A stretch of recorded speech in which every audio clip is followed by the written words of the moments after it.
Hello, bonjour. Je vais parler du prince Andrew, de la reine d'Angleterre. Est-ce que vraiment la reine d'Angleterre a dépensé pour sortir son fils du pétrin?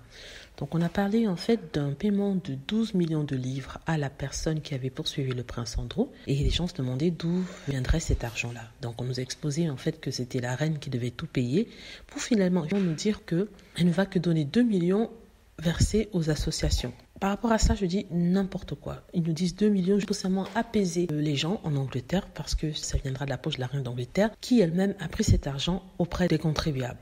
Indirectement, bien sûr. Je vais expliquer pourquoi dans les prochaines minutes. Elle paiera tout parce que, premièrement, le prince Andrew n'a pas d'argent. Il n'a jamais eu d'argent, il a toujours été paumé, et c'est la reine qui, chaque temps, devait le sortir d'affaires. La dernière histoire était quand on a appris qu'il devait de l'argent à une Française qui vendait son chalet en Suisse.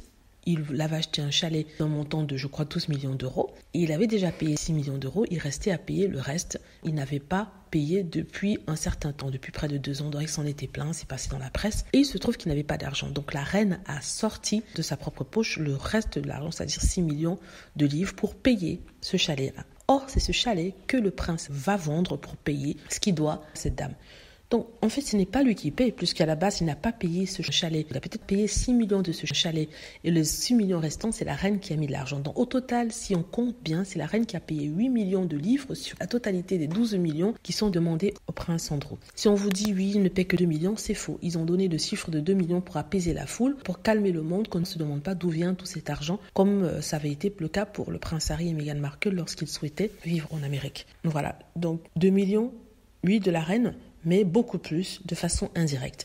Et je disais aussi que ça venait du contribuable parce que, en fait, elle prendrait cet argent-là de la gérance de son domaine. Un domaine qui est soi-disant semi-privé parce qu'en fait, c'était des terres qui appartenaient auparavant aux Anglais qui avaient été réquisitionnées par le roi. Et des terres qu'on lui a données pour qu'elle puisse gérer. Je crois, je ne sais pas si ça fait partie de son patrimoine privé ou ça fait partie du patrimoine public qu'elle gère. Il y a quand même un certain flou là-dedans. Mais argent du contribuable parce que c'est appartenait avant au peuple anglais. En tout cas, c'est ce qu'on nous a expliqué quand le prince Charles voulait aider le prince Harry en lui donnant l'argent venant directement de son duché de Cornwall. Voilà, donc ce qui est valable pour le prince Harry et le prince Charles, et aussi pour la reine et le prince Andrew. Voilà, dites-moi ce que vous en pensez. J'espère que vous avez aimé la vidéo. N'hésitez pas à cliquer sur like si c'est le cas, à vous abonner pour plus de vidéos et à cliquer sur la petite cloche afin d'être averti lorsque je poste une nouvelle vidéo. Merci.